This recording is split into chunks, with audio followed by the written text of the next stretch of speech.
नमस्कार दोस्तों, आज के इस वीडियो में हम सुनेंगे शनिवार व्रत की कथा। तो चलिए शुरू करते हैं। एक समय स्वर्गलोक में सबसे बड़ा कौन के प्रश्न पर 9 ग्रहों में विवाद हो गया।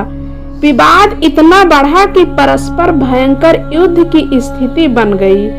निर्णय के लिए सभी देवता देवराज इंद्र के पास पहुँचे और बोले, हे देवराज, आपको निर्णय करना होगा कि हम में से सबसे बड़ा कौन है। देवताओं का प्रश्न सुनकर देवराज इंद्र उलझन में पड़ गए और बोले, मैं इस प्रश्न का उत्तर देने में असमर्थ हूँ। हम सभी पृथ्वी लोक में उज्जैनी नगरी में राजा विक्रमादित्य के पास चलते हैं। देवराज इंद्र सहित सभी देवता उज्जैनी नगरी पहुँचे।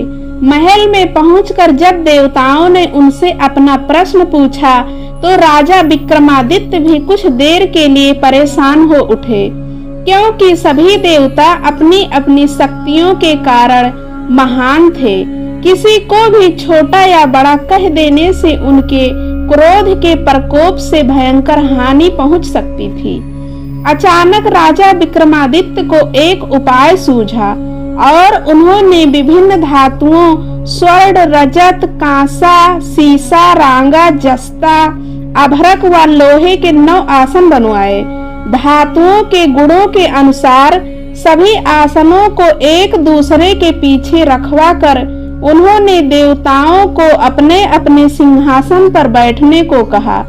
देवताओं के बैठने के बाद राजा विक्रमादित्य ने कहा, आपका निर्णय तो स्वयं हो गया। जो सबसे पहले सिंहासन पर विराजमान है वही सबसे बड़ा है। राजा विक्रमादित्य के निर्णय को सुनकर शनि देवता ने सबसे पीछे आसन पर बैठने के कारण अपने को छोटा जानकर क्रोधित होकर कहा, राजा विक्रमादित्य, तुमने मुझे सबसे पीछे बैठाकर मेरा अपमान किया है। तुम मेरी शक्तियों से परिचित नहीं हो। मैं तुम्हारा सर्वनाश कर दूंगा। शनिदेव ने कहा, सूर्य एक राशि पर 1 महीने, चंद्रमा 2.25 दिन, मंगल 1.5 महीने, बुध और शुक्र 1 महीने, बृहस्पति 13 महीने रहते हैं, लेकिन मैं किसी राशि पर 7.5 वर्ष तक रहता हूँ। बड़े बड़े देवताओं को मैंने अपने प्रकोप से पीड़ित किया है।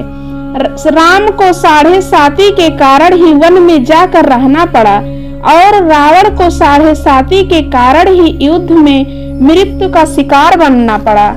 राजा, अब तू भी मेरे प्रकोप से नहीं बच सकेगा। इसके बाद अन्य ग्रहों के देवता तो प्रसन्नता के साथ चले गए, परंतु शनिदेव बड़े क्रोध के साथ वहां से विदा हुए। राजा विक्रमादित्य पहले की तरह ही न्याय करते रहे। उनके राज्य में सभी स्त्री पुरुष बहुत आनंद से जीवन यापन कर रहे थे। कुछ दिन ऐसे ही बीत गए। उधर शनि देवता अपने अपमान को भूले नहीं थे। विक्रमादित्य से बदला लेने के लिए एक दिन शनिदेव ने घोड़े के व्यापारी का रूप धारण किया और बहुत से घोड़ों के साथ उज्जैनी नगरी पहुँचे। राजा विक्रमादित्य ने राज्य में किसी घोड़े के व्यापारी के आने का समाचार सुना तो अपने अश्वपाल को कुछ घोड़े खरीदने के लिए भेजा। घोड़े बहुत कीमती थे। अश्वपाल ने जब वापस लौटकर इस संबंध में बताया तो राजा विक्रमादित्य ने स्वयं आकर एक सुंदर व शक्तिशाली घोड़े को पसंद किया। घोड़े की चाल देखने के लिए राजा उस घोड़े पर सवार हुए तो वह घोड़ा बिजली की गति से दौड़ पड़ा। तेजी से दौड़ता घोड़ा राजा को दूर एक जंगल में ले गया और फिर राजा को वहां गिराकर जंगल में कहीं गायब हो गया। राजा अपने नगर को लौटने के लिए जंगल में भटकने लगे, लेकिन उन्हें लौटने का कोई रास्ता नहीं मिला। राजा को भूख प्यास लग गई। बहुत घूमने पर उसे एक चरवाहा मिला। राजा ने उससे पानी मांगा। पानी पीकर राजा ने उस चरवाहे को अपनी अंगूठी दे दी। फिर उससे रास्ता पूछकर वह जंगल से निकलकर पास के एक नगर में पहुँचे। राजा ने एक सेठ की दुकान पर बैठकर कुछ देर आराम किया। उस सेठ ने राजा से बातचीत की तो राजा ने उसे बताया कि मैं उज्जैनी नगरी से आया हूँ। राजा के कुछ देर दुकान पर बैठने से सेठ जी की बहुत बिक्री हुई। सेठ ने राजा को बहुत भाग्यवान समझा और खुश होकर उन्हें अपने घर भोजन के लिए ले गए। सेठ के घर में सोने का एक हार खूंटी पर लटका हुआ था। राजा को उस कमरे में छोड़कर सेठ कुछ देर के लिए बाहर गए। तभी एक आश्चर्यजनक घटना घटी। राजा के देखते देखते सोने के उस हार को खूंटी निगल गई। सेठ ने कमरे में लौटकर हार को गायब देखा तो चोरी का संदेह राजा पर ही किया, क्योंकि उस कमरे में राजा ही अकेला बैठा था। सेठ ने अपने नौकरों से कहा कि इस परदेसी को रस्सियों से बांधकर नगर के राजा के पास ले चलो। राजा ने विक्रमादित्य से हार के बारे में पूछा तो उसने बताया कि उसके देखते ही देखते खूंटी ने हार को निगल लिया था। इस पर राजा ने क्रोधित होकर चोरी करने के अपराध में विक्रमादित्य के हाथ पांव काटने का आदेश दे दिया। राजा विक्रमादित्य के हाथ पांव काटकर उसे नगर की सड़क पर छोड़ दिया गया। कुछ दिन बाद एक तेली उसे उठाकर अपने घर ले गया और उसे अपने कोल्हू पर बैठा दिया।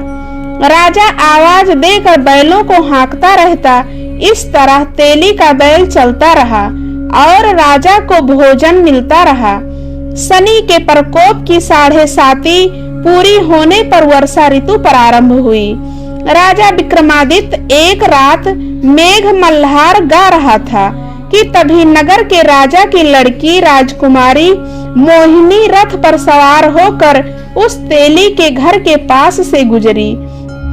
उसने मेघ मल्हार सुना तो उसे बहुत अच्छा लगा और दासी को भेजकर गाने वाले को बुला लाने को कहा। दासी ने लौटकर राजकुमारी को अपंग राजा के बारे में सब कुछ बता दिया। राजकुमारी उसके मेघ मल्हार से बहुत मोहित हुई, अतः उसने सब कुछ जानकर भी अपंग राजा से विवाह करने का निश्चय कर लिया। राजकुमारी ने अपने माता पिता से जब यह बात कही तो वे हैरान रह गए। रानी ने मोहिनी को समझाया, बेटी तेरे भाग्य में तो किसी राजा की रानी होना लिखा है, फिर तो उस अपंग से विवाह करके अपने पांव पर कुल्हाड़ी क्यों मार रही है। राजकुमारी ने अपनी जिद नहीं छोड़ी। अपनी जिद पूरी कराने के लिए उसने भोजन करना छोड़ दिया और प्राण त्याग देने का निश्चय कर लिया। आखिर राजा रानी को विवश होकर अपंग विक्रमादित्य से राजकुमारी का विवाह करना पड़ा। विवाह के बाद राजा विक्रमादित्य और राजकुमारी तेली के घर में रहने लगे। उसी रात स्वप्न में शनिदेव ने राजा से कहा, राजा तुमने मेरा प्रकोप देख लिया, मैंने तुम्हें अपने अपमान का दंड दिया है। राजा ने शनिदेव से क्षमा करने को कहा और प्रार्थना की, हे शनिदेव आपने जितना दुख मुझे दिया है अन्य किसी को न देना। शनिदेव ने कुछ सोचकर कहा, राजा मैं तुम्हारी प्रार्थना स्वीकार करता हूँ। जो कोई स्त्री पुरुष मेरी पूजा करेगा, शनिवार को व्रत करके मेरी व्रत कथा सुनेगा, उस पर मेरी अनुकंपा बनी रहेगी।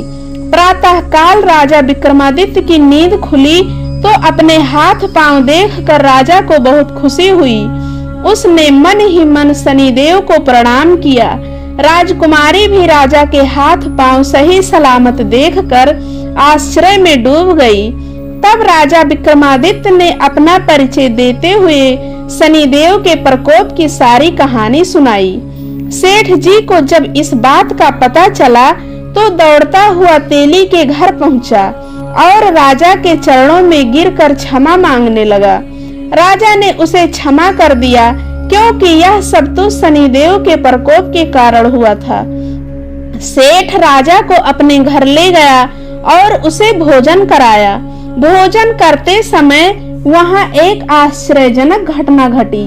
सबके देखते देखते उस खूंटी ने हार उगल दिया। सेठ जी ने अपनी बेटी का विवाह भी राजा के साथ कर दिया और बहुत से स्वर्ण आभूषण, धन आदि देकर राजा को विदा किया। राजा विक्रमादित्य राजकुमारी मोहिनी और सेठ की बेटी के साथ उज्जैनी पहुंचे तो नगरवासियों ने हर्ष से उनका स्वागत किया। अगले दिन राजा विक्रमादित्य ने पूरे राज्य में घोषणा कराई कि शनिदेव सब देवों में सर्वश्रेष्ठ हैं। प्रत्येक स्त्री पुरुष शनिवार को उनका व्रत करें और व्रत कथा अवश्य सुने। राजा विक्रमादित्य की घोषणा से शनिदेव बहुत प्रसन्न हुए। शनिवार का व्रत करने और व्रत कथा सुनने के कारण सभी लोगों की मनोकामनाएं शनिदेव की अनुकंपा से पूरी होने लगी। सभी लोग आनंद पूर्वक रहने लगे।